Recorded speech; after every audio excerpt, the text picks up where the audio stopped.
Buenas tardes.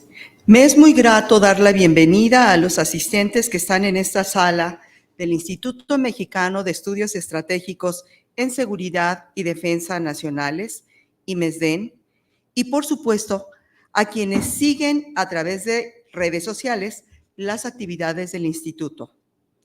Hoy presentamos el libro La democracia liberal bajo asedio, instantáneas de Europa y América.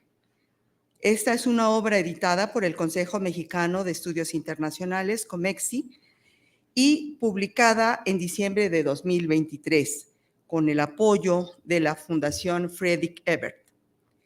Preside este encuentro académico el doctor y general Rafael Paz del Campo, director del instituto. Es muy importante tener presente que el instituto celebró su primer lustro de existencia en 2023. Su pase de revista tuvo lugar el 16 de septiembre de 2018 y el 16 de agosto de 23 celebramos la ceremonia de investidura del Consejo Académico del Instituto, integrado por investigadores de gran prestigio nacional e internacional de universidades mexicanas públicas y privadas. El IMESDEN es el organismo de más alto nivel académico del sistema educativo militar de la Secretaría de la Defensa Nacional.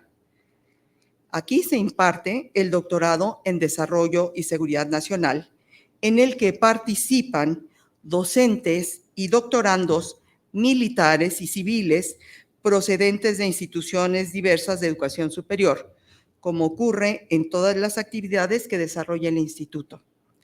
Esta interacción permite fortalecer el conocimiento, desarrollo y difusión de la cultura de seguridad nacional vinculada al fortalecimiento del Estado constitucional de derecho, al desarrollo y a la defensa nacionales. La conjunción de estudiosos de procedencia variada robustece los intercambios necesarios para ofrecer una currícula de excelencia y un espacio académico abierto para promover la investigación a partir de enfoques innovadores y principios institucionales, y a partir del pensamiento estratégico y crítico. Justamente la difusión de este pensamiento se extiende a través de actividades como seminarios internacionales, diálogos sobre temáticas específicas, asuntos de interés nacional, así como la actividad que hoy nos reúne, la presentación de libros sobre temas de interés actual vinculados con asuntos de interés prioritario para nuestro país. En esta sede y en instituciones con las que existen convenios de colaboración, como el Instituto Matías Romero, por ejemplo. La democracia liberal bajo asedio, instantáneas de Europa y América, repito, es el título de la obra, que reúne el análisis y propuestas de 18 autores en 16 capítulos o ensayos, cuyos títulos captan de inmediato la atención del lector por la oportunidad de su publicación. 4 de ellos, los primeros, son reflexiones sobre el curso de la democracia desde finales del siglo XX, particularmente desde 1989 hasta nuestros días. La globalización y las amenazas a la democracia, la integración y los populismos en Europa, así como los efectos políticos de la tecnología, el Internet, nuevo dominio, y la democracia, entre otros. 2 ensayos son estudios de caso de 7 países europeos: España, Francia, Alemania, Hungría, Italia, Polonia y el Reino Unido, y 5 de América Latina: Argentina, Brasil, El Salvador, México y Venezuela. Los autores nos hacen reflexionar sobre los derroteros seguidos por líderes políticos que han accedido por la vía democrática al poder, algunos de los cuales han pretendido quitar la escalera que les llevó ahí, los fenómenos y las particularidades que distinguen su gestión, la forma en que lograron catalizar el descontento de sociedades y o tomar decisiones que cambiaron vínculos estratégicos de sus sociedades y países. son ejemplos vigentes, bien documentados, de los cuales no solo debe tomarse nota, sino alentar la reflexión y considerar como seres sociales actuantes qué nos toca a cada uno para fortalecer la forma de gobierno que más se aproxima a consolidar un Estado de derecho constitucional, la democracia. Antes de dar la palabra a nuestros distinguidos invitados y autores, quiero aprovechar esta oportunidad para agradecer su valiosa participación, quienes nos siguen en redes y quienes están en sala, participación que contribuye a la realización de la misión y los objetivos del Instituto, la más alta institución militar de estudios estratégicos de nuestro país. Iniciamos con la reflexión que nos comparte la maestra Erika Ruiz Sandoval, candidata a doctora. Erika Ruiz, quien editó este libro y además de la presentación e introducción del mismo, escribió el primer ensayo, que desde su título nos hace una advertencia. Ella es licenciada en Relaciones Internacionales por el Colegio de México, maestra en Políticas Públicas por la Universidad de Princeton, maestra en Relaciones Internacionales e Integración Europea por la Universidad Autónoma de Barcelona y especialista en Estudios de la Integración Europea por el ITAM. Es candidata a doctora en Relaciones Internacionales e Integración Europea y actualmente se desempeña como profesora investigadora asociada de la División de Estudios Internacionales del Centro de Investigación y Docencia Económicas, CIDE. Ha sido responsable del área de estudios y análisis de la Fundación Carolina en Madrid, España. Coordinadora de asesores del subsecretario de Relaciones Exteriores de la Cancillería. Tuve el honor de conocerla en esa oportunidad y tenemos buenos recuerdos de esa época. Ella fue su Sherpa de México para el Grupo de los 20, alta funcionaria de México para el Grupo MIGTA, integrado por México, Indonesia, Corea, Turquía y Australia, y parte del equipo negociador de México para la negociación del acuerdo global entre México y la Unión Europea, donde tenemos un pendiente grande todavía. Fue directora de Foreign Affairs Latinoamérica.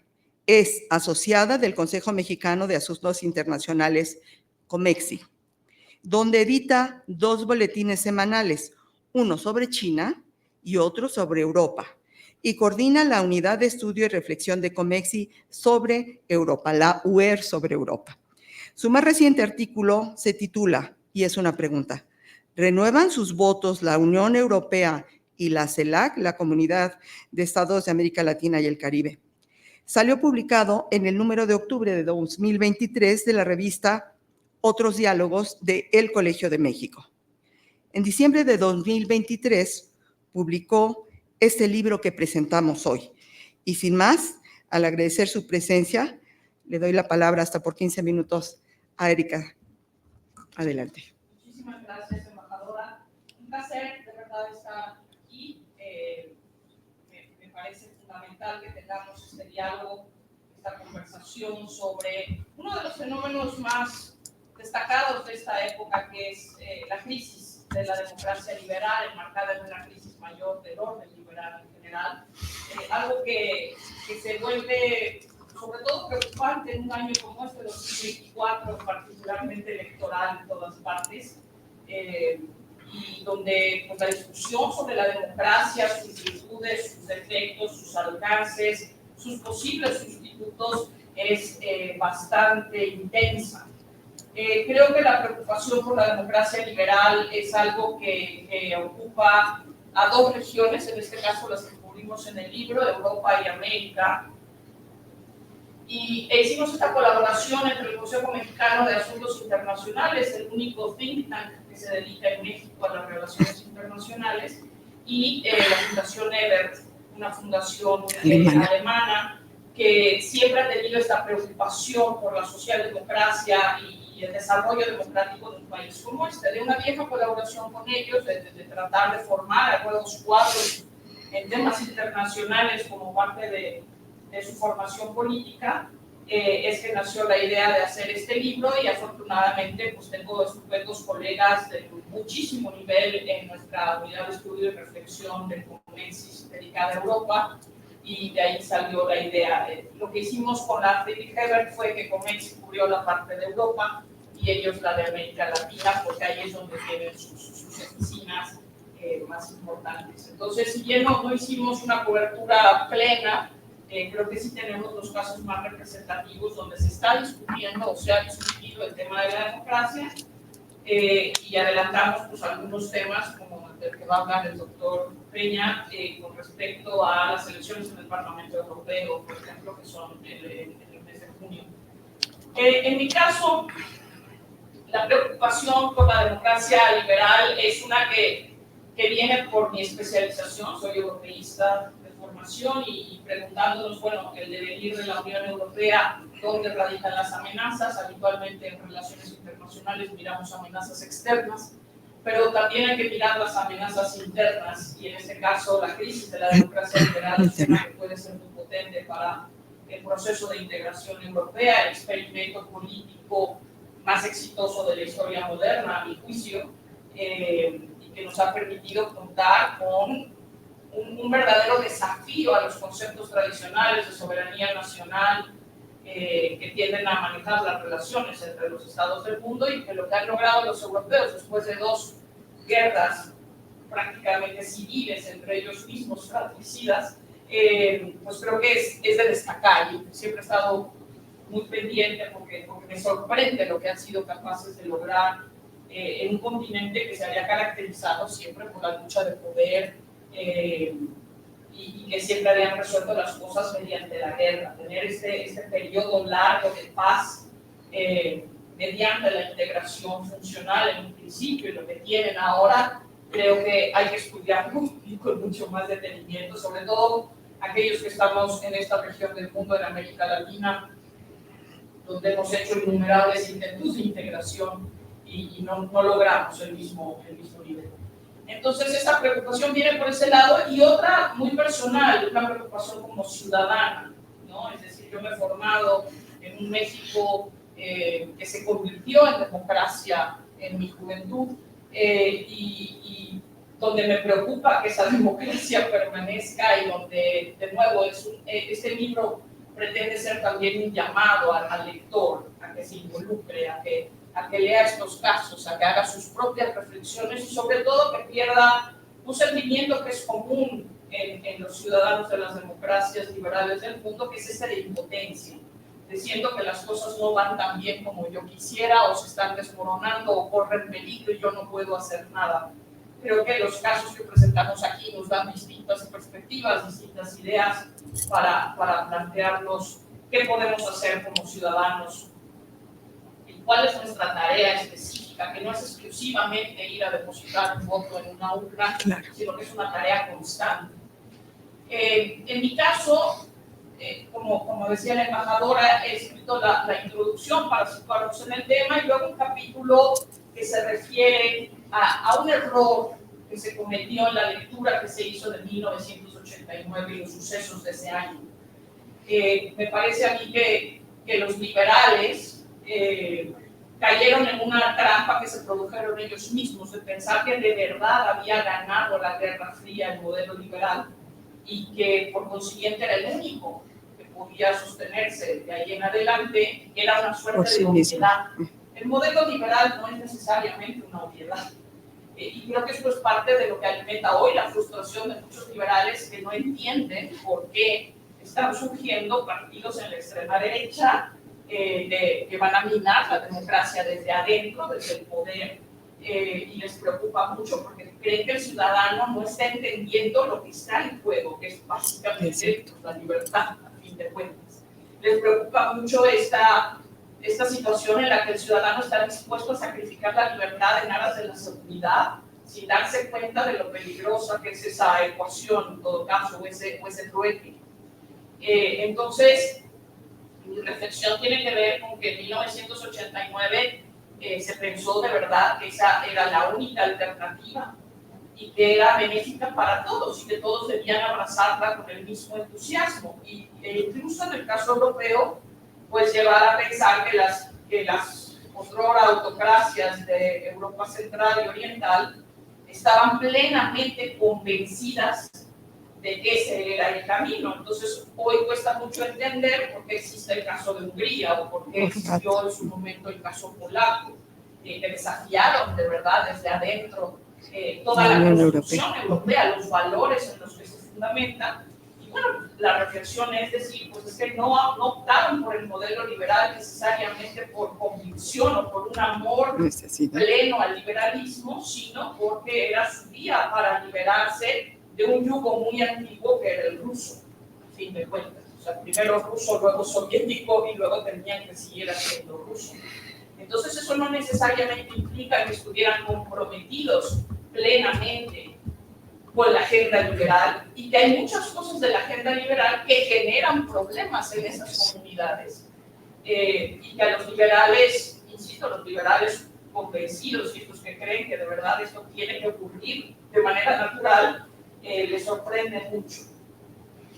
Hay quien cree que el rechazo al liberalismo viene por una vía económica y pensaríamos, bueno, los europeos del centro y el este de Europa han mejorado su situación. ¿Por qué el rechazo al liberalismo? Bueno, pues a lo mejor las razones en ese caso no son económicas, como las estamos viendo en América Latina, en una región particularmente desigual, sino que tienen que ver con la parte social de ese liberalismo.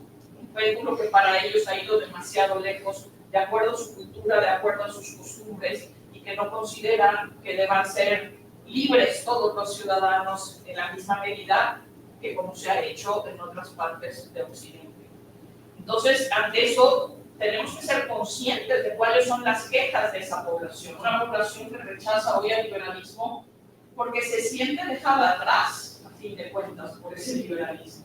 Porque el liberalismo no viene solo, está atado a otros tantos fenómenos que la población no ha podido aprovechar al máximo, que siente que han perjudicado su situación vital, entre otros la globalización, ¿no? Aquellos ciudadanos que se sienten globalizados creen que eso ha sido muy bueno, el hecho de poderse comunicar en cuestión de segundos, usar tecnología, tener contacto con el mundo entero, tener acceso a todos los museos del mundo, o sea, todas estas cosas que quienes aprecian eso de la globalización ponen por encima de todo. Hay ciudadanos que no tienen esas facultades, que no tienen esas capacidades, tampoco ese interés, que sienten que más bien la globalización les ha quitado incluso su identidad, es decir, su pertenencia a su comunidad primaria, a su comunidad de origen, que el mundo en el que vivimos hoy se mueve a una velocidad vertiginosa y que todo les rebasa, les pasa por encima sin que tengan oportunidad de hacer o de decir. Y por eso resultan tan atractivos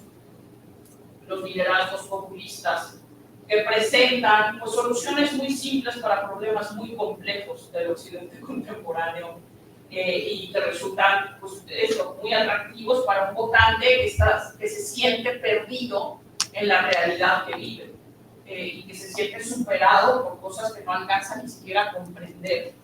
Que de nuevo no es culpa de ese ciudadano, es culpa de quienes desde el poder no han logrado sumar a toda la población a la misma tendencia finalmente, o a ver las virtudes que podría tener todo esto y que no han reconocido y no son capaces de reconocer incluso todavía que, bueno, la globalización no es la panacea, sino que también tenía una serie de situaciones que podían resultar en conflictos o problemas para la población y que alguien tenía que atender. Y durante décadas nos dijeron que quien lo tenía que atender era la economía, it's the economy stupid, se decía en los 90 en la campaña de Bill Clinton, y hoy lo que tenemos es la vuelta brutal de la política, es decir, yo también cuento, y una política que no estamos sabiendo manejar.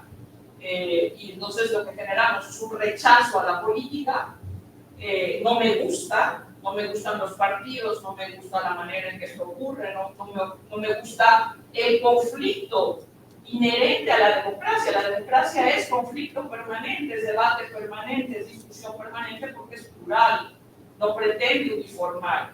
Y mucha gente no lo soporta, entonces buscan estos liderazgos mesiánicos, líderes que digan que ellos lo van a controlar todo, que lo van a hacer muy rápido, que lo van a componer de inmediato.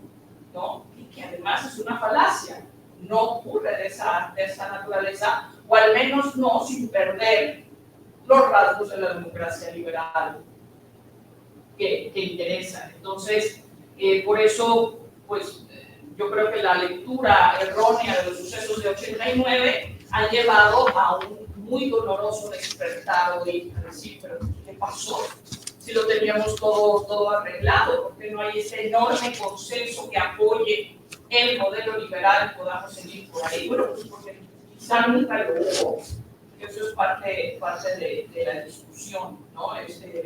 Los textos académicos que salieron entonces, Francis Fukuyama con el fin de la historia, etcétera, pues no contribuyeron a un análisis detallado, profundo, específico sobre las cosas en cada sitio. Entonces creo que al final dominó la ceguera de Taller, y es hoy que se rasgan las vestiduras estos liberales diciendo, pues que no entiendo por qué un ciudadano es capaz de votar por ese tipo de opciones, esas opciones estridentes, esas opciones que discriminan abiertamente. Y ahí también es otro llamado desde nuestra colección de ensayos a decir, bueno, también los liberales quizás se han pasado de liberales, les dejan participar en elecciones democráticas a partidos que no deberían participar toda vez que no obedecen las mínimas reglas del juego.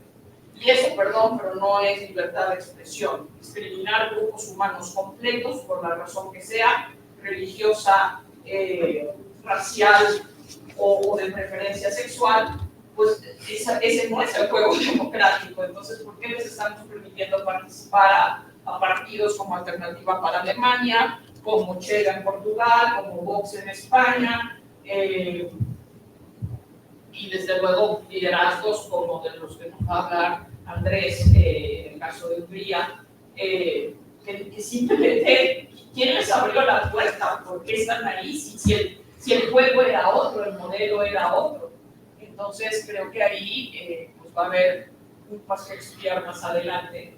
Pero finalmente este trabajo es este llamado a que todos los que crean en la democracia liberal o que valoran lo que puede aportar y que nos permite además ponernos a veces en los zapatos de otros. Uno puede no tener las condiciones de estas minorías rechazadas, pero sí puede entender lo que se sentiría ser parte de ellas.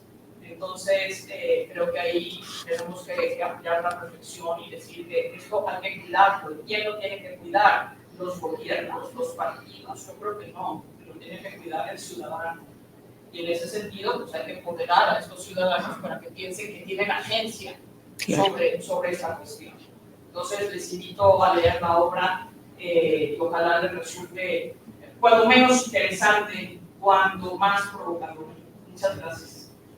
Muchas gracias, Erika Ruiz. Yo creo que la obra es no solo provocadora, sino muy oportuna. Estamos viviendo tiempos de cambio en todo el mundo y bueno, tienen afirmaciones muy interesantes, inclusive en esta primera aportación de Erika Ruiz, cuando nos habla de las teorías sobre el populismo, ¿no? Y esta afirmación de que el populismo no es una forma de gobierno ni un modelo político económico, sino un estilo de gobernar, es una precisión no nada más semántica, no, va más allá, ¿no? Bien, ya comentaremos un poquito después. Y toda esta reflexión sobre el hecho de que la hiperglobalización no es la panacea, porque se obviaron muchos requerimientos sociales y políticos de muchas mayorías. Entonces, bueno, toca hacer el trabajo. En fin, muchas gracias. Bien, ahora voy a permitirme presentar al doctor Joel Peña Llanes, quien es autor del estudio, del ensayo titulado La integración europea, el euroescepticismo y los populismos. Antes, algunas breves notas sobre su semblanza curricular, que es muy amplia. Joel Peña Llanes es doctor en Derecho por el Instituto de Investigaciones Jurídicas de la Universidad Nacional Autónoma de México, la UNAM, y doctor en Administración Pública por el Instituto Nacional de Administración Pública, maestro y licenciado en Relaciones Internacionales por la Facultad de Ciencias Políticas y Sociales de la UNAM, donde es profesor de asignatura, adscrito al Centro de Relaciones Internacionales. Es candidato a investigador nacional por el Consejo Nacional de Humanidades, Ciencias y Tecnologías, CONACYT, asociado del Instituto de Política y Gobernanza y del Consejo Mexicano de Asuntos Internacionales, COMEXI, así como miembro de su unidad de análisis y reflexión, Europa Plus. Es miembro de la Asociación Mexicana de Estudios Internacionales, la AMEI, que va a tener su siguiente congreso en octubre en Chihuahua. ¿Van a ir? Muy bien. Y de la Asociación de Derecho Internacional, ILA México, colaborador invitado, además en diferentes medios de comunicación.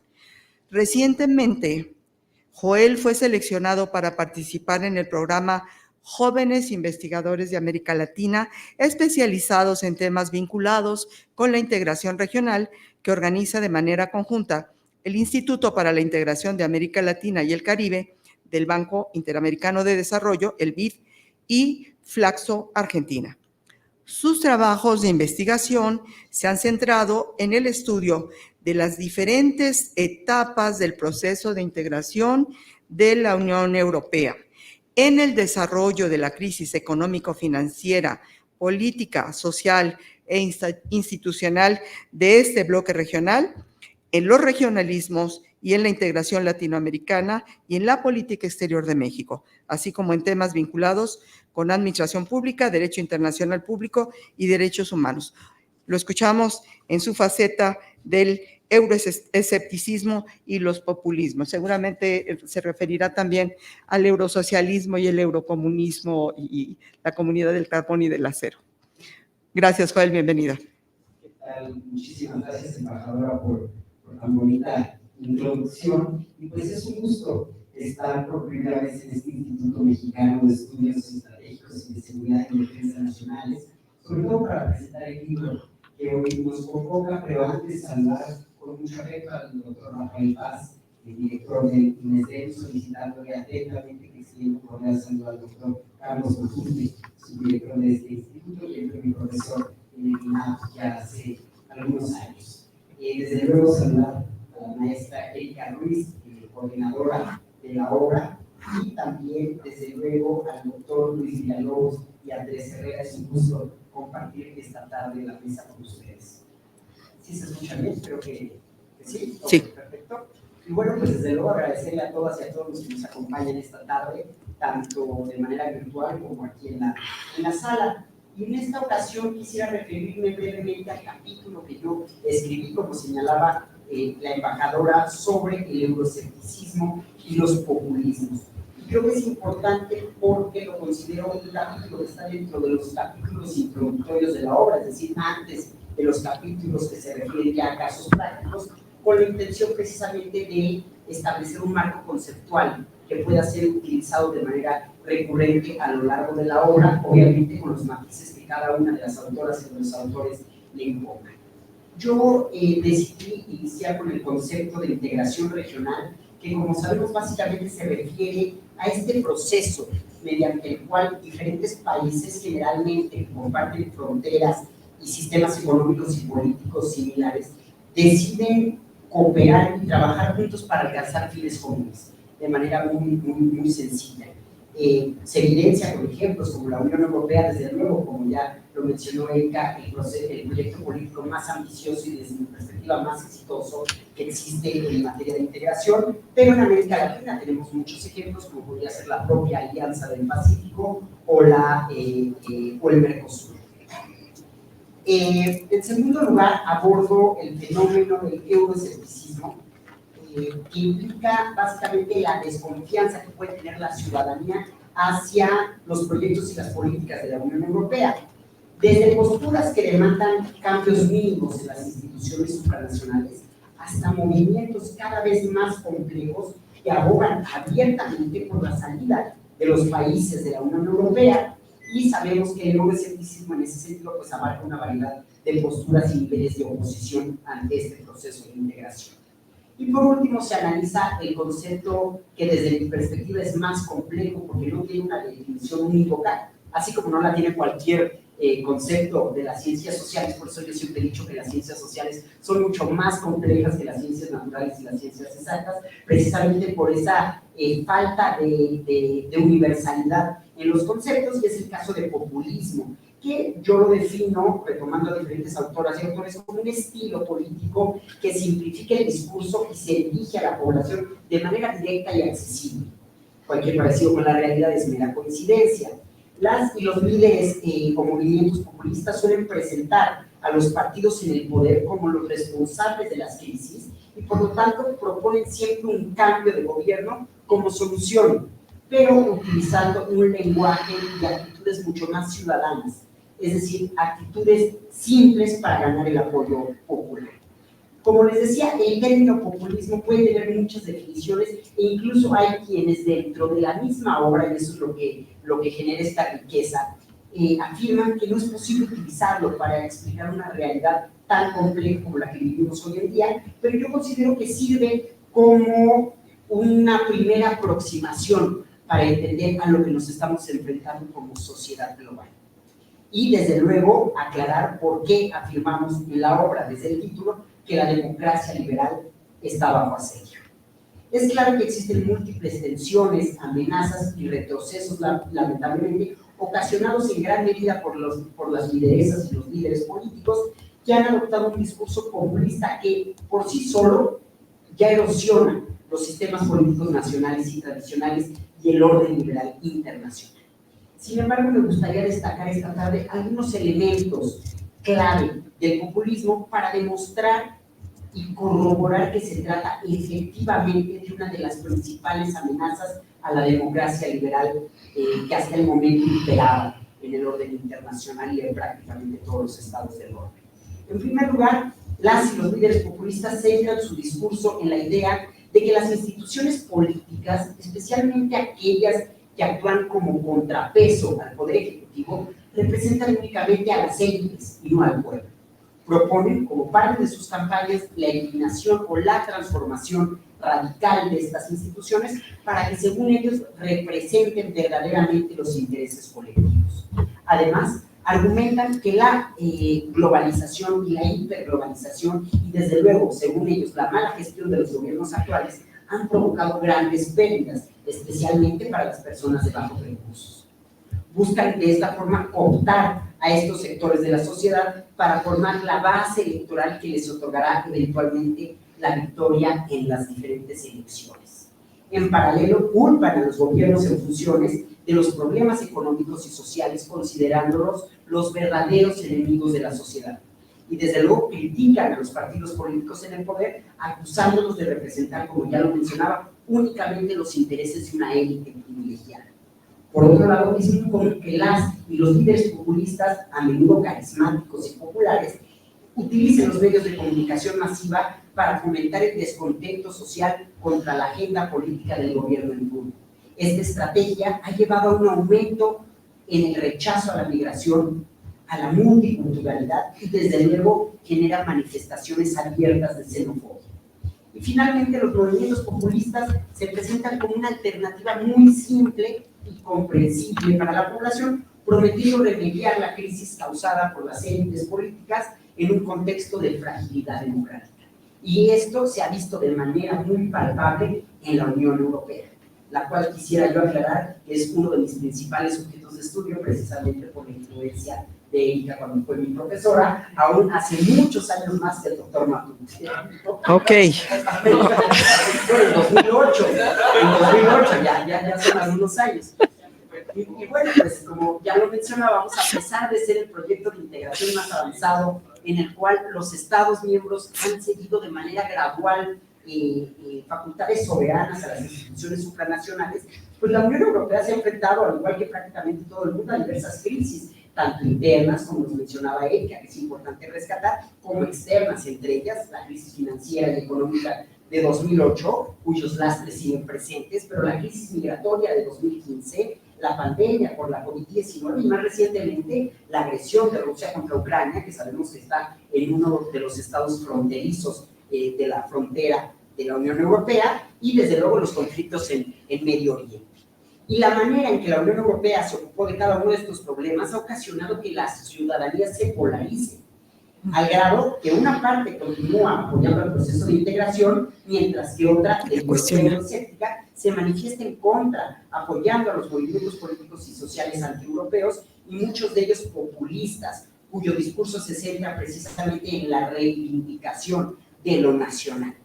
Pero eso es cada vez más recurrente, y por eso es que escuchamos que los partidos de extrema derecha, y en algunos casos de extrema izquierda, están desplazando a los partidos europeístas tradicionales, logrando cada vez más escaños en los parlamentos nacionales o incluso colocando a sus miembros en las titularidades de los poderes ejecutivos de diversos estados. En ese sentido, pues se advierte una clara relación entre integración, entre populismo y, desde luego, entre euroescepticismo. Pero es muy importante aclarar que estos conceptos son tan solo una primera aproximación para tratar de entender un contexto tan complejo, pues cada Estado miembro de la Unión Europea tiene sus características particulares.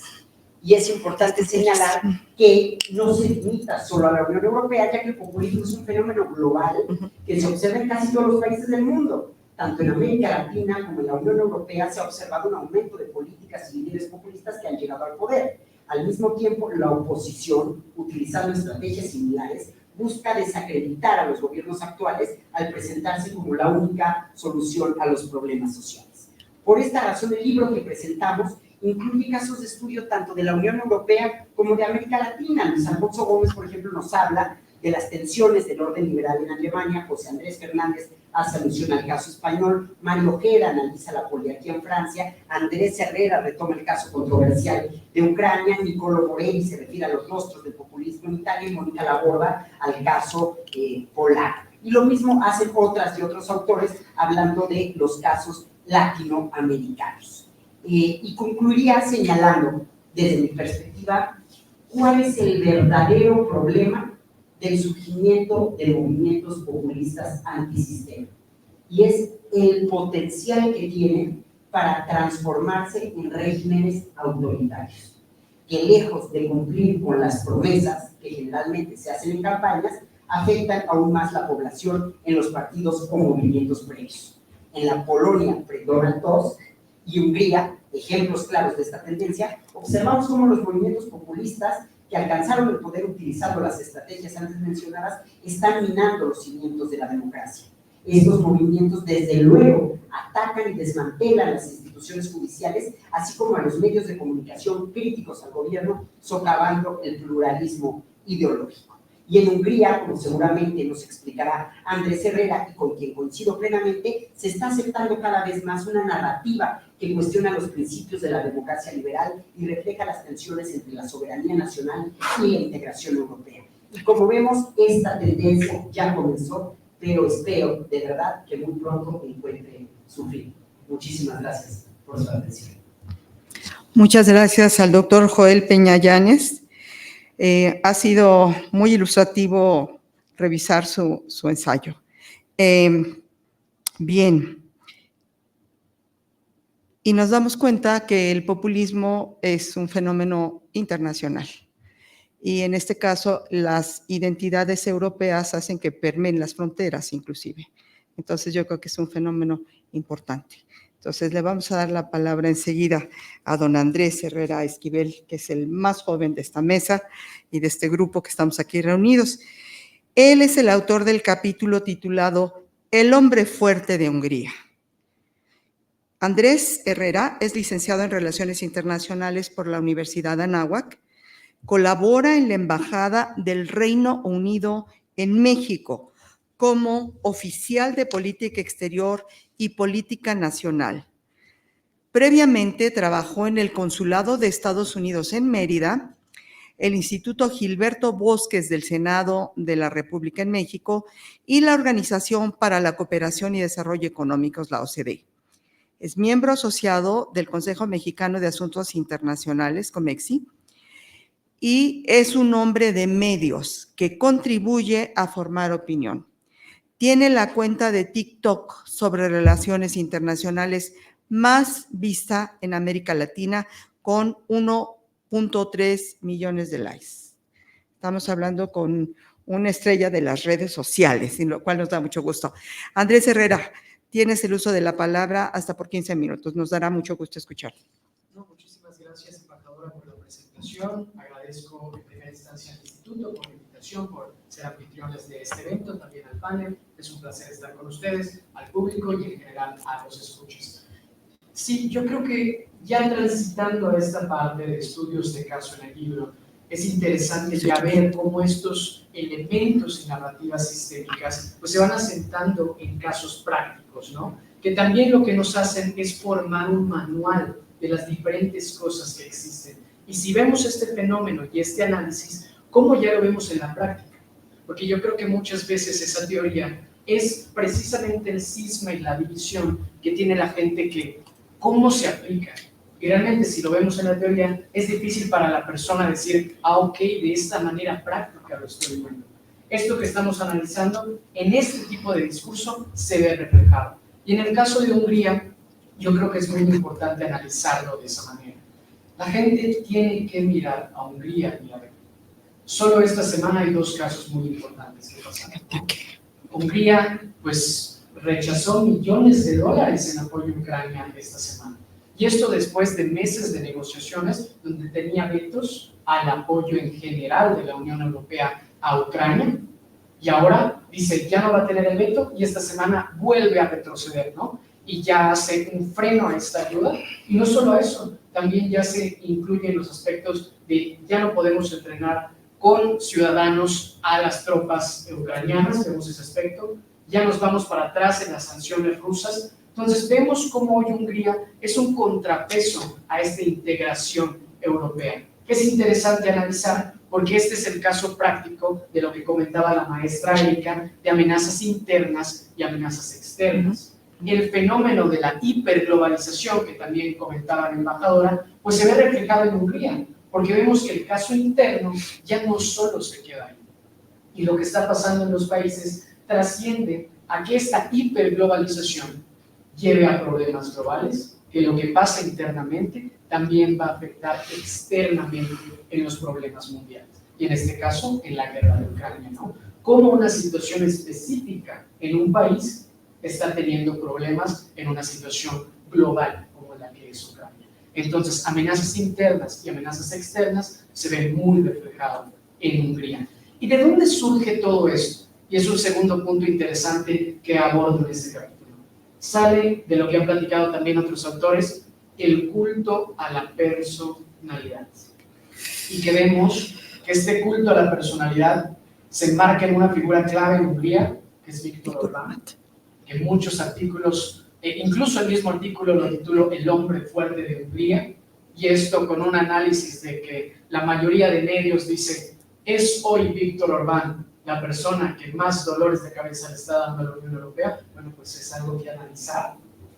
Hay un artículo en Político que sacó hace unos meses, les recomiendo leerlo, que cuenta cómo toda la Unión Europea tuvo que tener un esfuerzo diplomático muy fuerte con Viktor Orbán para que finalmente quite el veto al apoyo ucraniano. Entonces es muy interesante y titula, por ejemplo, cómo la primera ministra Giorgia Meloni tuvo que estar detrás de Orbán una y otra vez. Entonces, este culto a la personalidad también despierta una necesidad de una diplomacia constante. ¿Por qué? Porque el culto a la personalidad pues se va a un extremo, como también no es sano el otro extremo de basarnos en lo sistémico también. Aquí estamos viendo un balance en lo personal, pero antes teníamos un balance en lo sistémico. Entonces debemos buscar un equilibrio entre las dos cosas y no basarnos únicamente en uno y lo otro, ¿no? Y esto nos lleva también a Hungría a que la persona, que es lo que estamos comentando en este panel también, el individuo, el lector, el ciudadano, despierte y se dé cuenta que estas historias épicas, ¿qué hay detrás de ellas? Y en Hungría se ve. Y uno podría entender de dónde viene el mensaje de políticos como Viktor Orbán. Pues si vemos el caso de Hungría, tiene precisamente este yugo histórico con muchas personas. Lo vemos desde la parte soviética, desde la parte alemana, desde muchísimas partes donde Hungría ha estado sometido a otros poderes extranjeros. Y de eso eso se entiende hoy que hay una fuerza a conservar esa soberanía nacional, porque viene directamente desde ahí. Pero ¿qué sucede? Que se construyen estas épicas históricas, estas bonitas historias que empiezan a apelar a los sentimientos y dejan más allá la razón.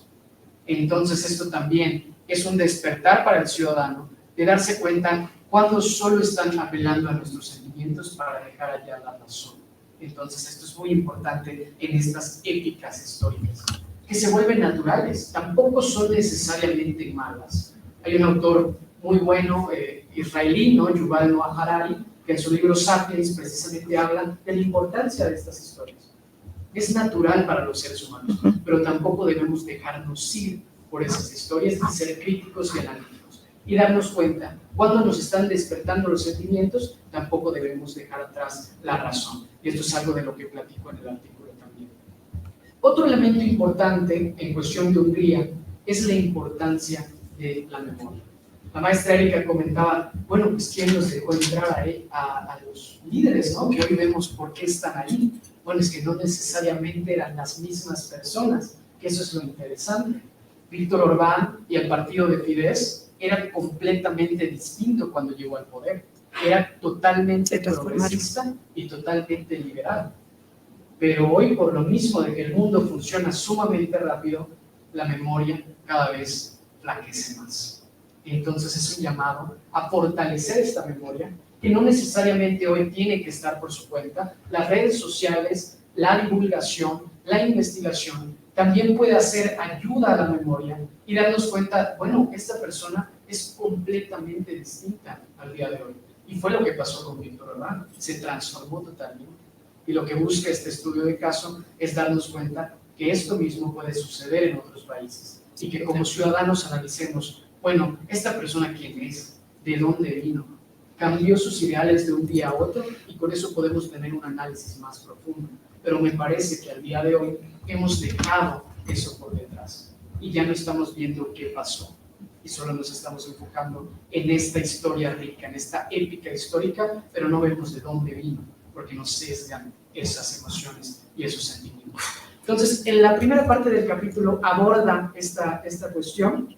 Y la segunda es casi un manual para el ciudadano de identificar estos casos, de qué sucede, cuáles son las narrativas y cuáles son los discursos de los líderes populistas para analizar en qué casos se está dando en Europa y en qué casos se está dando en América Latina y en general en el mundo.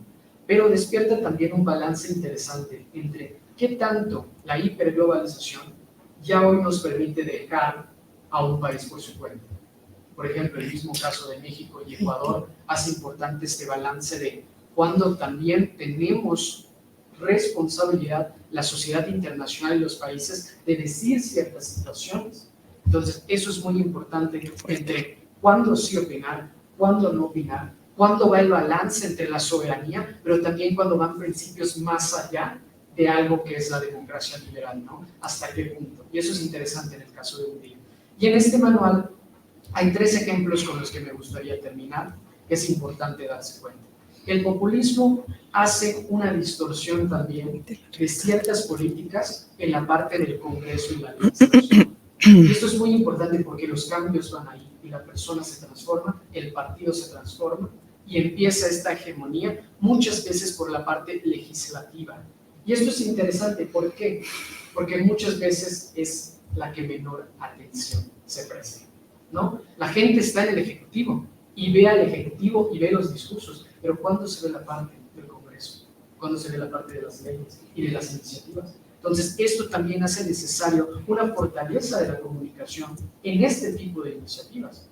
Y es lo que comentábamos del lenguaje. Bueno, pues claramente deberíamos mejorar también los políticos, los partidos, los gobiernos, todos en general, de explicar mejor las ideas, porque esto es lo que ocasiona la apatía de la sociedad civil. Es tan difícil entender lo que está pasando, pues que ni me voy a esforzar, ¿no? Y es un poco de lo que intento hacer en redes sociales, es mostrar estos problemas complejos en sencillas palabras, pero no dejando todo el bagaje, que es lo que luego pasa con el populismo, ¿no? Entonces yo recomendaría, y desde este capítulo lo digo, pues vamos a fortalecer los observatorios legislativos, que la ciudadanía vea bien las leyes que están pasando y no las ignoren, que ese es el primer paso de entrada a este populismo. Y el segundo es la parte de la comunicación y la fortaleza que tiene la sociedad civil de hoy darse cuenta que sí hay un poder y hay una voz, y darnos cuenta hoy cómo problemas como el de Israel-Gaza, la sociedad civil cambia mucho el panorama, ¿no?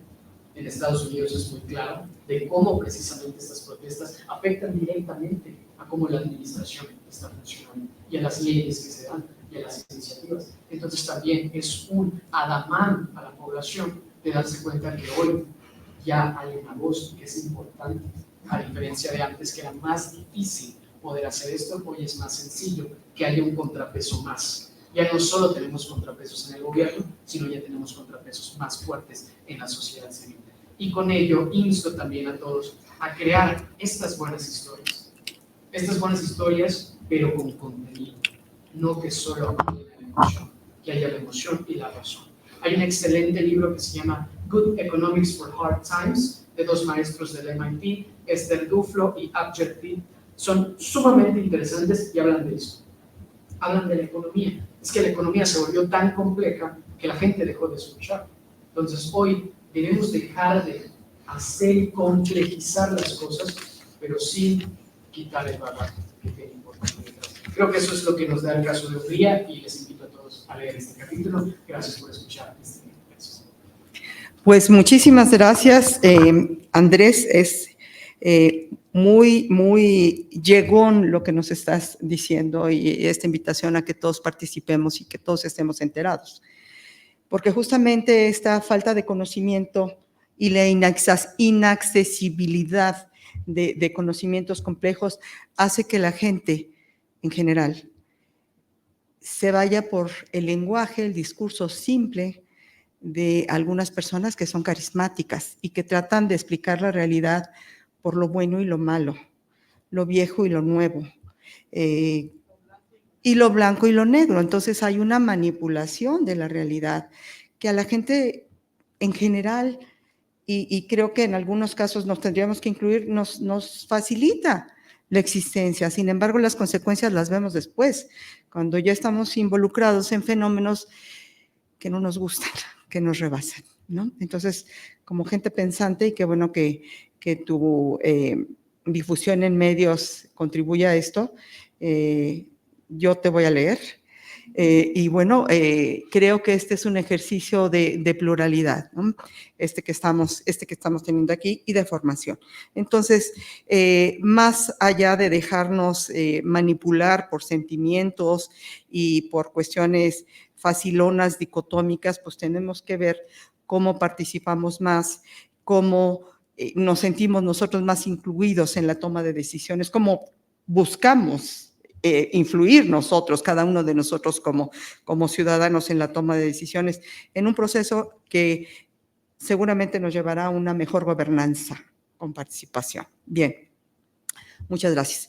Entonces, ahora le doy la palabra a mi colega, amigo, el doctor Luis Villalobos García, que es profesor del IMESDEM. Él es economista con doctorado en Administración Pública, profesor investigador del Instituto Mexicano de Estudios Estratégicos en Seguridad y Desarrollo Nacional. Entre sus principales líneas de investigación se encuentra la seguridad nacional, pública y ciudadana, así como la teoría y epistemología de la administración pública. Es profesor de la Universidad Autónoma de la Ciudad de México, en San Lorenzo Tezonco, en la licenciatura de Ciencia Política y Administración Urbana, y en la Universidad Anáhuac, en los programas de maestría y doctorado en Administración Pública.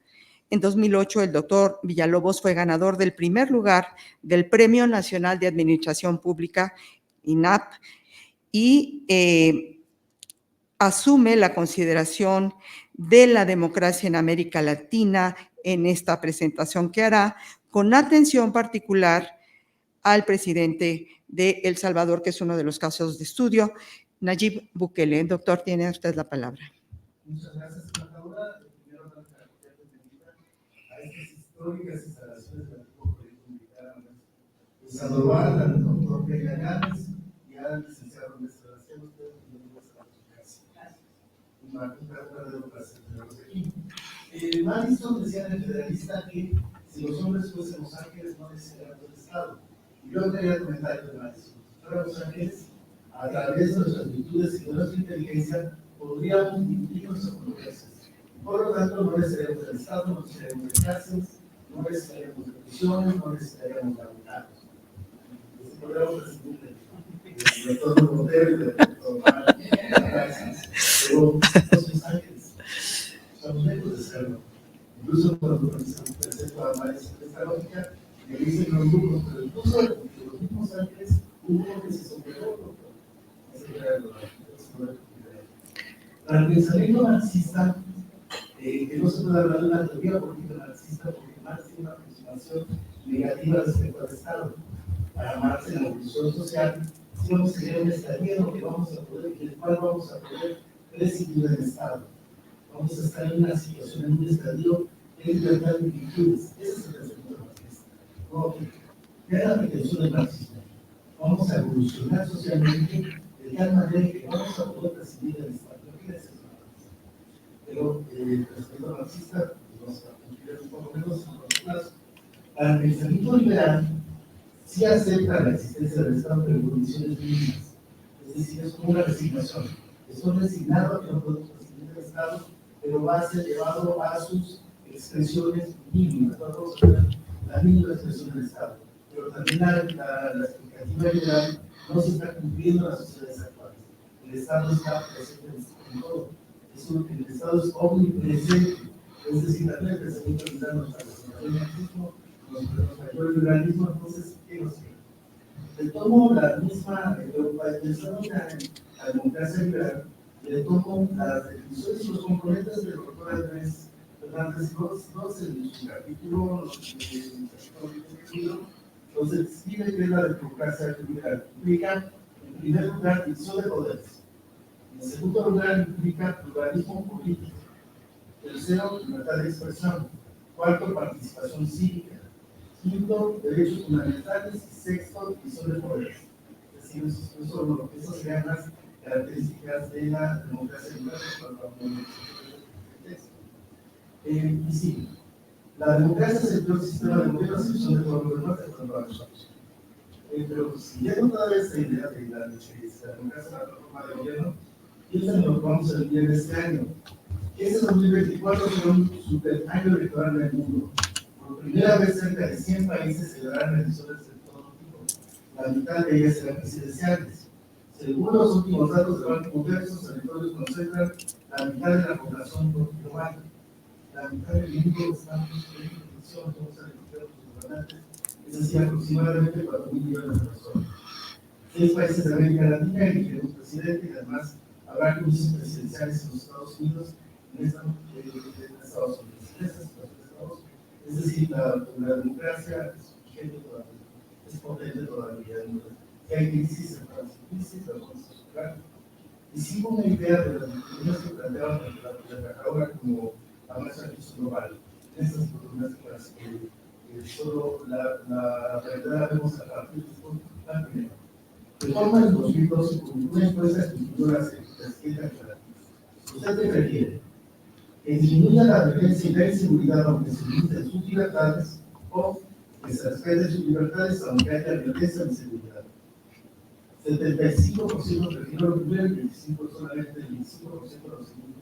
Es decir, esto es una alternativa que nos plantea el autoritarismo como la única alternativa. Pues no es. ¿Qué prefieres? ¿Este libro, pero estás seguro? Planteado así, pareciera que estamos en un callejón sin salida, pero eso es una clara falsa economía. Es decir, hay casos ejemplares en los cuales se han podido construir sociedades seguras y protegidas sin restringir libertades.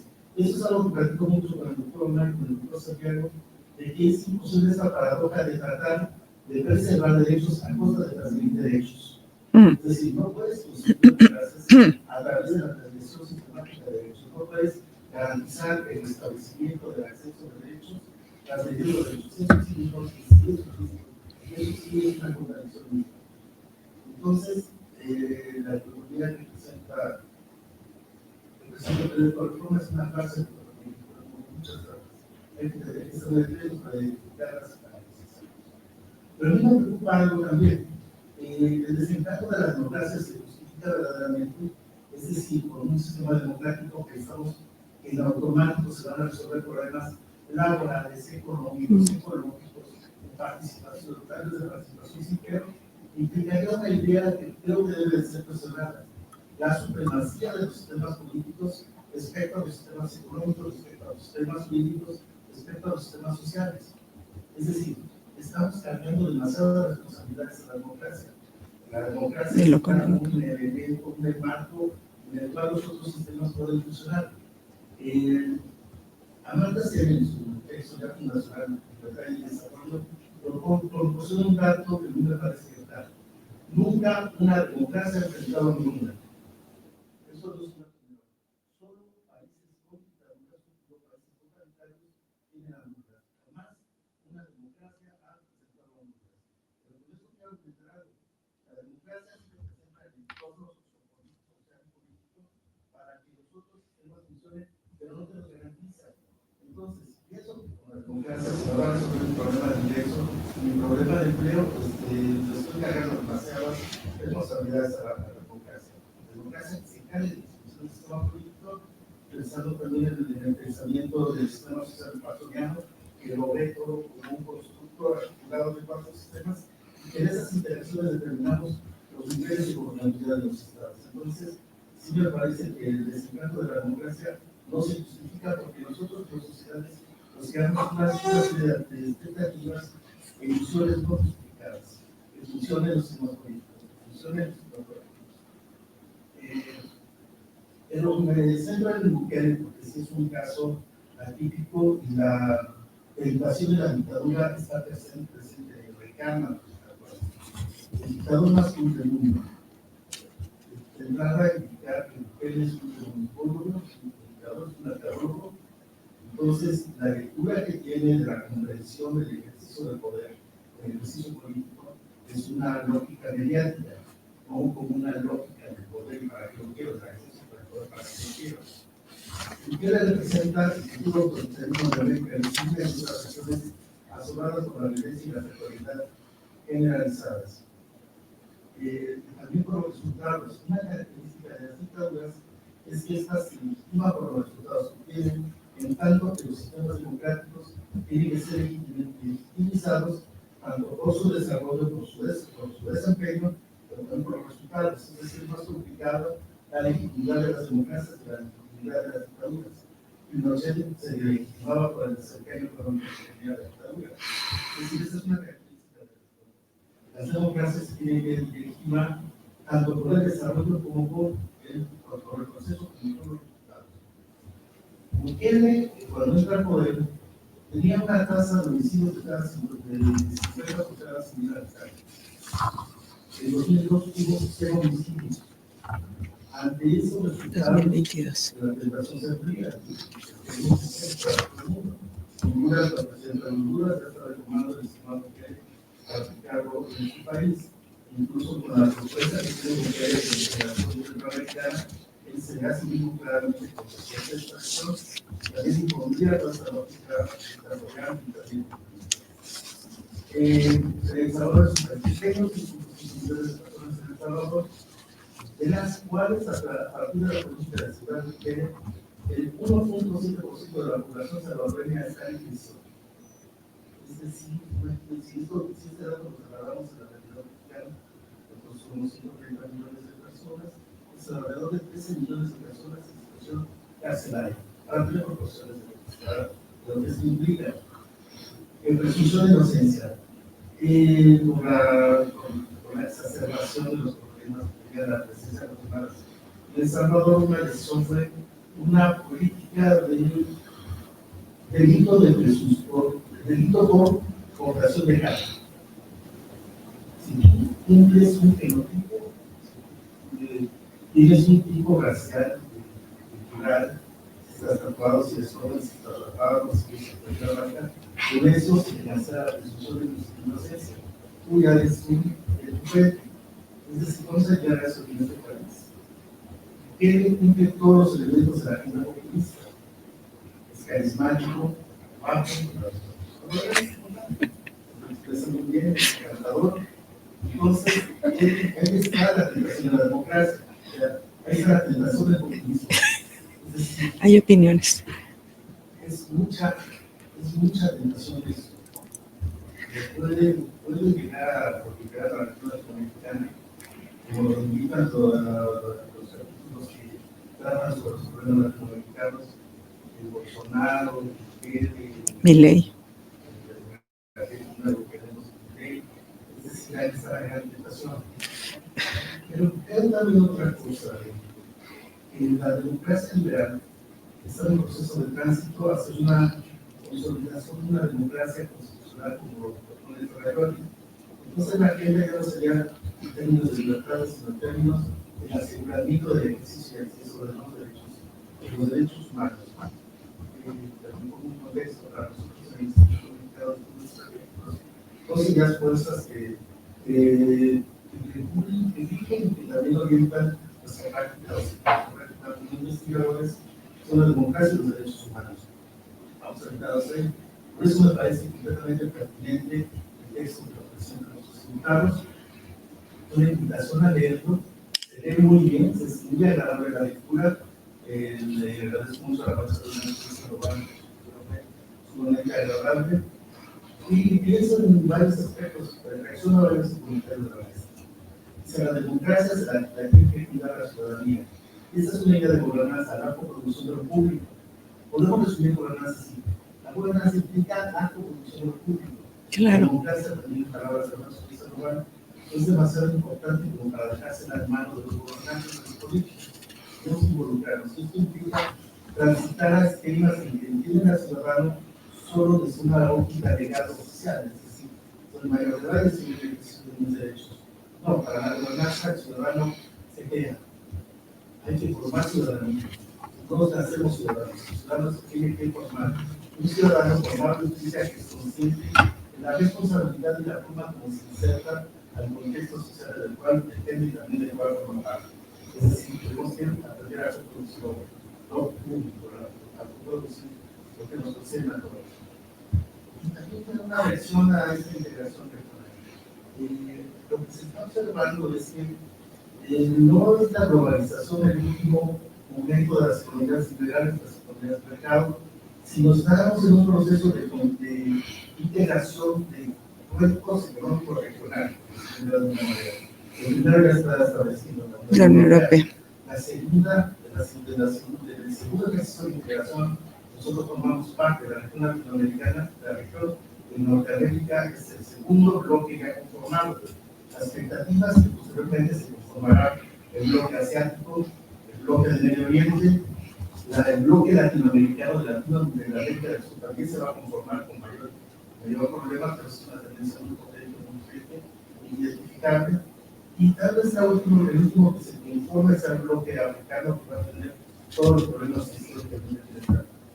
Entonces habrán diseños de textos que tendrán, insisto, que se ven muy bien, se ven muy agradables, pero no por esta forma tan agradable de leerse, no deja de tener un rigor académico como que necesitamos. Muchas gracias. Muchas gracias. No sé si haya preguntas de los presentes para los autores.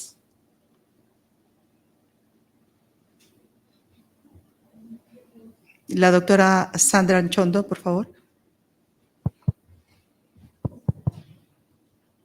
Muchas gracias a todas y todos. Yo quisiera preguntar cómo se construye lo común y se conserva el pluralismo al mismo tiempo. Ese es, creo, el gran reto de la democracia. No forzar el consenso, por ejemplo. Respetar que siempre va a haber disenso y que de pronto no vamos a estar de acuerdo y aún así construimos lo común para quien quiera contestar. Yo creo que la gran virtud de la democracia es que es un juego que se juega muchas veces. Claro.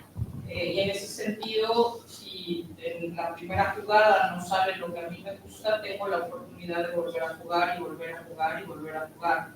El problema de lo que estamos viendo ahora es que en un juego democrático gana uno y después, como decía el embajador Almacita, la escalerita, y ya no vamos a volver a jugar. Se queda la norma que ellos han decidido imponer en su propia visión y que tiende a dividir más que a, o sea, no es una expresión plural, porque para subsistir los liderazgos populistas necesitan la otredad. La otredad, el problema es que la crean a partir de lo externo, muchas veces, pero también de lo interno. Entonces generan una división social que luego se vuelve insalvable. Entonces, si queremos gobernanza, si queremos convivencia simple, se vuelve muy difícil cuando ellos dicen representar al pueblo bueno, al pueblo virtuoso, solamente ellos, y todos los que no estén de acuerdo, por la razón que sea, son el enemigo. La democracia no debe plantearse en términos de amigos y enemigos del régimen, sino que somos todos parte de, y la oposición es necesaria para el poder. Los pesos y contrapesos son necesarios para el ejercicio del poder, y eso es lo que hay que defender. Insisto, creo que las sociedades actuales, donde la política además se ha vuelto espectáculo, se cansan de la estridencia, se cansan de que todo es ríspido, todo es pleito, todo. No tiene por qué ser así, pero es cierto que pues, hay que enfrentar intereses distintos, y eso es lo que es normal en una democracia, que sea plural. Pero de nuevo, lo que hay que garantizar es que el juego se siga jugando y no que se cancelen las oportunidades más adelante. Tenemos intención de hacer un segundo volumen para casos que no hemos cubierto y para introducir también otros conceptos que creo que son de utilidad. Una buena discusión de tecnopopulismo, que suena a ritmo, pero no es, sino que es esta idea que también tienen muchos liberales de que al populismo se le combate con tecnocracia. Y pues tampoco, se combate con política bien hecha. Encontrar esa es lo que es complicado, pero digamos, lo que hemos vivido en las últimas décadas ha sido que tenemos estas dos opciones. O los gobiernos tecnocráticos, que son muchos los que hicieron las transiciones a la democracia de las economías de mercado que cubrimos, que pasó en América Latina y pasó en la Europa central y oriental, y que también dicen poseer una verdad intocable, que es la de la técnica, es decir, la gráfica económica, perdón los economistas. La gráfica es perfecta, si las curvas se encuentran, ese es el punto. Bueno, sí, pero si nos olvidamos de la política, no va a resultar, porque a la larga la gente se va a sentir estafada, se va a sentir engañada. Bien dice el doctor Villalobos, a la democracia le estamos pidiendo demasiado, pero eso tiene que ver con el mercadeo que se hizo de la democracia en esta sociedad. La democracia iba a traerlo todo, incluido el bienestar. La democracia no tiene per se por qué traer bienestar. Eso lo trae el Estado, las políticas públicas, pero no la democracia en sí. Entonces, lo que es perturbador es que a quien se sacrifique sea la democracia. Claro. Es decir, no encontramos el enemigo en particular. En el caso que cubre Joel, la Unión Europea se ha vuelto el sustituto de la hiperglobalización, de la globalización. La Unión Europea no es la globalización, pero para muchos ciudadanos europeos la representa. Ese es lo más cercano que tiene y por consiguiente hay que rechazarla, hay que salirnos de eso que nos perjudica, como pasó en Brexit. En el Reino Unido fue increíble, la gente fue a votar en ese referéndum que se quiere quedar o se quiere salir. Votado el 52% que se quiere salir, y al día siguiente la búsqueda más popular en Google fue ¿qué es la Unión Europea? Es decir, ¿de qué me salí? Claro. O sea, no votaron porque realmente la Unión Europea les representara un problema, ni siquiera sabían qué era, sino es la manipulación que se hizo desde el poder, la campaña que hicieron los conservadores para salir por una apuesta electoral baratísima, donde ponen como el gran chivo expiatorio de los males de la sociedad contemporánea a la Unión Europea. Eso es lo que no podemos seguir haciendo, es decir, muchos en América del Norte, en México, por ejemplo, criticamos la integración regional con América del Norte, porque a lo mejor podríamos tener una alternativa. ¿Por qué dependemos tanto de Estados Unidos?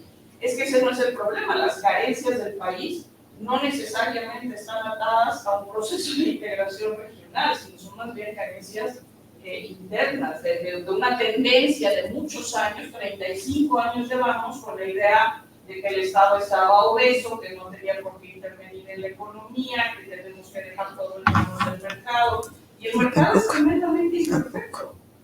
Yo le digo a mis estudiantes, la mano invisible no es invisible, es pachona. El óptimo de Pareto es un cuento, ¿no? Estas cosas son, ceteris paribus, por Dios, es que en qué momento en el mundo existe realmente el ceteris paribus, que todo se quede igual, es muy difícil.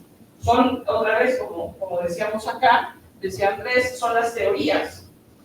Y esto el ciudadano promedio se lo cuentan y dice, bueno, ok, pues nada va a cambiar. Pues claro que va a cambiar y probablemente termine siendo una víctima porque no te hemos dotado de las herramientas para aprovechar esa globalización. Pensemos por un momento, ¿qué se necesita para aprovechar la globalización? Mínimamente. Cuando menos un cierto manejo del inglés, porque la globalización es en inglés, básicamente, y un manejo de los aparatos estos, ¿no? Que nos abrirían la puerta a prácticamente todo. Pero ¿cuántos ciudadanos en nuestras sociedades en América Latina o incluso en la Europa que consideramos más desarrollada que nosotros tienen esa posibilidad? No todos. Muchos se sienten excluidos, es decir, me han pasado por delante y quiero, que es otra decía Andrés, la historia ética. Bueno, no solamente es eso, sino el montaje de un pasado totalmente virtuoso y glorioso. ¿Por qué no podemos volver a lo que era antes? Cuando vivimos todas las partes negras de ese pasado, que las tienen. Pensamos que era una vida más simple, más manejable, con más comunidad, etc. Claro, sí, pero es que eso no puede volver. Entonces ahí radica el engaño. Yo creo que muchos que votan en las urnas populistas o votan por los extremos políticos, después se dan cuenta que a lo mejor no les van a cumplir tampoco. Entonces el desencanto es total con la democracia en vez de desencantarse con las opciones que les han dado. Entonces el problema no es per se el sistema democrático, el problema es los contenidos que tenemos en ese sistema democrático, y que han manejado, me parece muy mal, los partidos tradicionales. Estamos viendo ahora que estamos en la unidad de estudio de revolución europea, estamos conectados con las elecciones europeas, que son en los primeros días de junio. Todas las predicciones dicen que van a ganar fuerte los de extrema derecha, y en buena medida los partidos de derecha tradicional se van a aliar con la extrema derecha con el puro fin y objeto de ganar. Claro. Von der Leyen misma, es decir, la presidenta de la Comisión Europea, que busca reelegirse, no tiene empacho en decir que aceptaría el respaldo de los partidos de la extrema derecha. Oiga, es que hay una diferencia abismal entre la derecha tradicional, podemos estar no de acuerdo, y otra cosa es la extrema derecha, que tiene una agenda que no debería ser aceptable en un ejercicio democrático como elecciones al Parlamento Europeo. Es ahí donde creo que estamos fallando en lo que estamos permitiendo, y que entonces se vuelve todo muy cortoplacista. Y sí, la política es la lucha por el poder, pero ¿a qué costo? ¿A qué costo? ¿Y qué responsabilidades tienen? Uno, los que ganan por esa vía, y otros los que los votan. Que también eso es un ajuste de cuentas, creo, entre ciudadanos también. Es decir, los que han votado a Bukele, esas cifras de 80% a favor de Bukele. Bueno, a la larga tendremos que ver qué dicen los salvadoreños de lo que perdieron con Bukele. Parece muy espectacular el control de la violencia en El Salvador, pero otra vez, ¿a qué costo estas imágenes absolutamente degradantes en las cárceles de El Salvador? A ver, una cosa es castigar el delito y otra cosa humillar de esa manera a los ciudadanos, volviendo a la agenda de democracia y derechos humanos, ¿no? Y lo increíble es que todo esto, además, en las grandes estadísticas cuenta como democracia. ¿Por qué? Porque se celebraron elecciones. Oiga, pero llevaron a esa cosa. Yo no creo que todos los ciudadanos de El Salvador, porque volvemos a lo mismo, puede parecer muy positivo mientras usted no esté en ese caso. ¿Qué pasa si por cualquier razón resulta que yo parezco miembro de una mala y que entonces se quita mi presunción de inocencia y termino encarcelada en condiciones de esa naturaleza? ¿Quién me puede defender? Y ahí también creo que es importante rescatar lo que también decía Andrés, sobre la responsabilidad que tenemos como comunidad internacional. Es decir, estamos viendo todos estos casos y literal nadie hace nada. Es decir, todo se queda como, bueno, ellos sabrán, cada quien en su país sabrá cómo lo resuelve en aras de la no intervención, al respeto de la soberanía. Bueno, pero a ver, si el mal es común, ¿Qué está pasando? pues yo desearía que otros también alzaran la voz y ven que en mi país las cosas no van bien. Y creo que es responsabilidad de todos cuando escuchamos y leemos los testimonios. En el caso de Venezuela, en nuestro libro, creo que es particularmente interesante en cuanto a descubrir cuál es toda la secuencia de pasos de cómo se va perdiendo todo lo que tenía Venezuela. Y que termina en un cuento de terror, un poco, porque uno lo va leyendo y dice, esto suena familiar para el caso A, el B, el C, el D, ¿no? Están en otros estadios de ese mismo camino.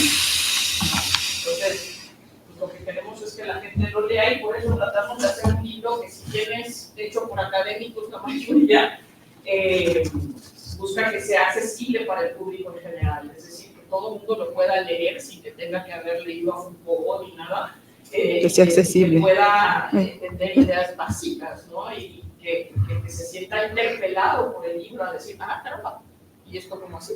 ¿No? Así es. Eso es lo que buscamos. Muchas gracias, Erika. El doctor Botero quiere intervenir. Gracias. ¿Ya? Vale, muchas gracias. Primero, pues muchas felicidades a las autoras y a los autores del libro y también felicidades por la presentación. Por lo menos para mí ha quedado claro que el libro hay que leerlo. Entonces, pues muchas gracias por todo eso. Me llevo una cantidad enorme de apuntes y de ideas que quisiera reflexionar más adelante, en particular la reflexión que hacía al comienzo la maestra en el sentido de que el modelo liberal no es una obviedad. Esa me parece una idea poderosísima porque quizás ahí están ancladas o ahí echan raíces muchas de las frustraciones que sentimos cotidianamente una parte de la población, ¿no? Así que gracias por esa reflexión, me parece muy enriquecedora. Y para terminar mi breve intervención, quisiera hacer una pregunta al licenciado Andrés Herrera, no sin antes felicitarlo por el capítulo y por la presentación y pues por todo lo que ya sabemos sobre su actividad en redes sociales. Decía, y creo yo que tiene razón, que quizás nos falta poner el foco, la mirada, profundizar en un análisis de lo que se hace en el legislativo, ¿no? Eso me parece una idea también muy poderosa. Me gustaría pedirle que profundizara un poco en ello, no solo en el sentido que ya nos lo expuso, sino también quizás complementándolo con el papel que cumplen o que deberían cumplir los tribunales constitucionales en un Estado constitucional y democrático de derecho.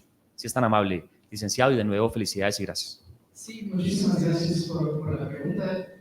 Concuerdo totalmente la importancia, como dije, de la legislativa. O sea, creo que precisamente cuando hablamos de populismos, pues estos mismos discursos hacen que muchos regalen el Ejecutivo, entonces únicamente se ve ahí.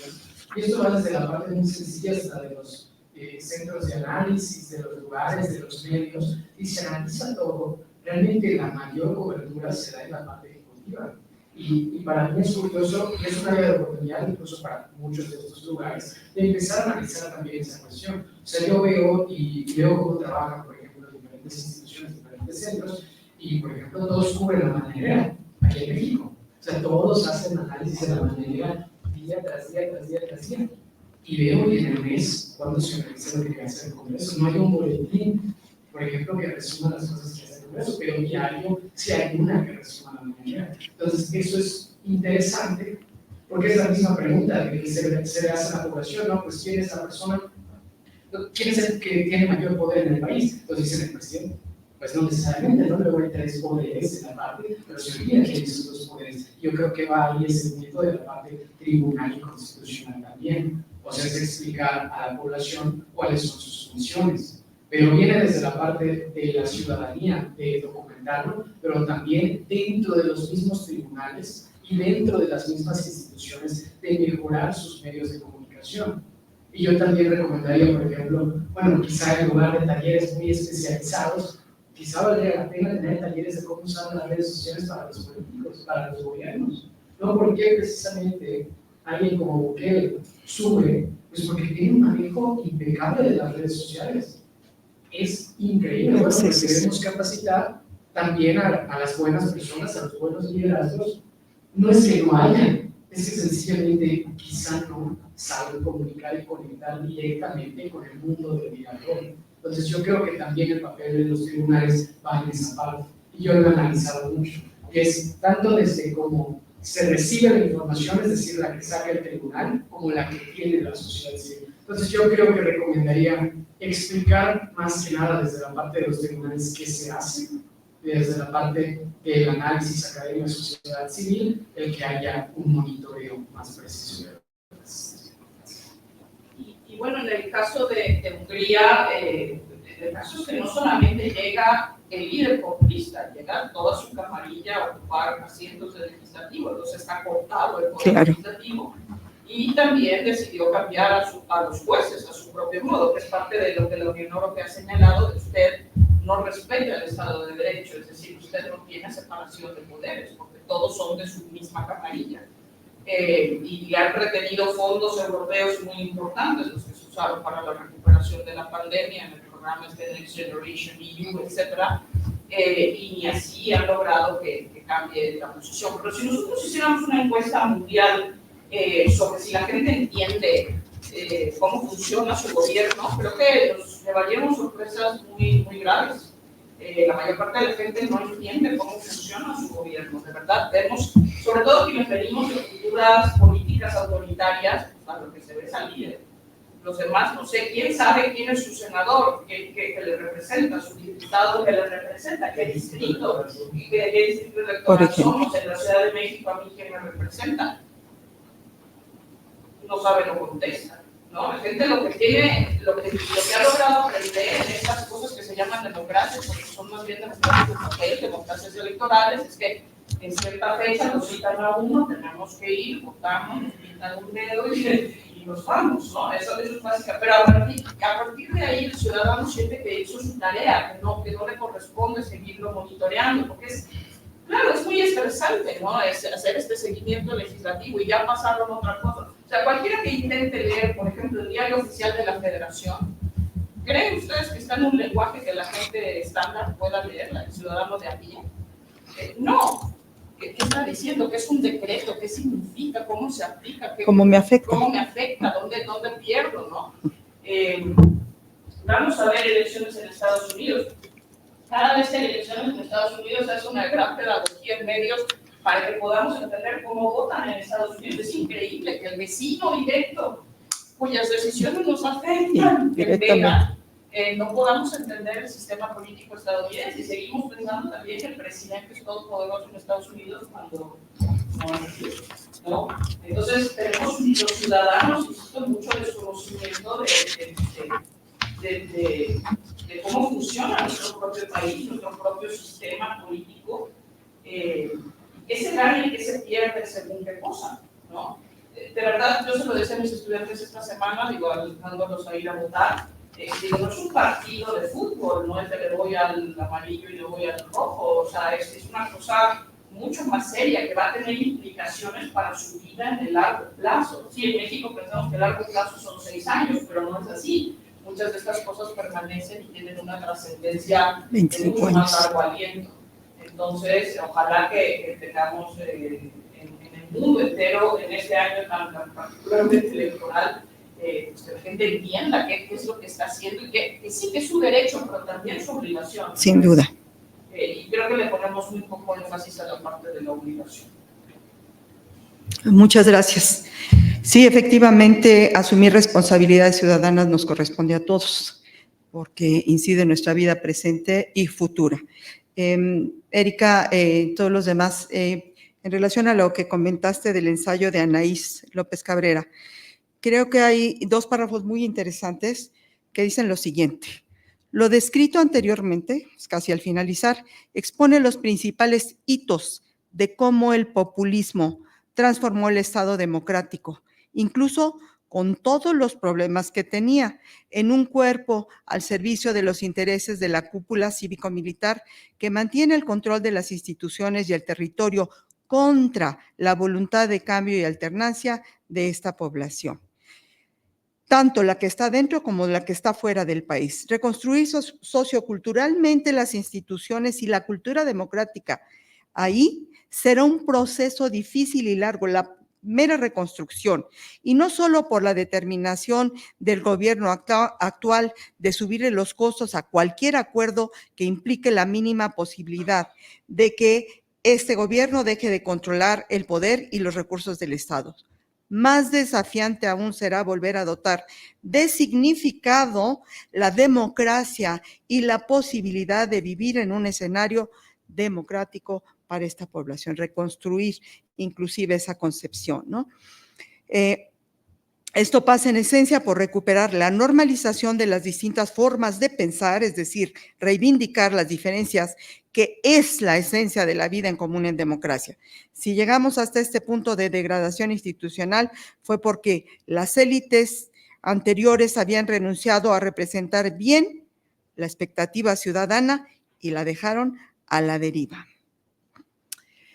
No sé si hay alguna otra pregunta. Ha sido una gran experiencia adentrarnos en esta propuesta tan oportuna de la democracia liberal bajo asedio y las instantáneas que nos presentan de Europa y de América Latina. Muchísimas gracias por su asistencia, a quienes nos siguen en medio, a los presentes en la sala, general, doctores, Erika, Joel, Adrián, Villalobos, Luis. Muchísimas gracias por compartir sus pensamientos. Creo que nos ayuda a crecer y a darnos cuenta de las múltiples responsabilidades que como ciudadanos tenemos. Es nuestro presente y es nuestro futuro y de las generaciones que nos siguen. Muchas gracias.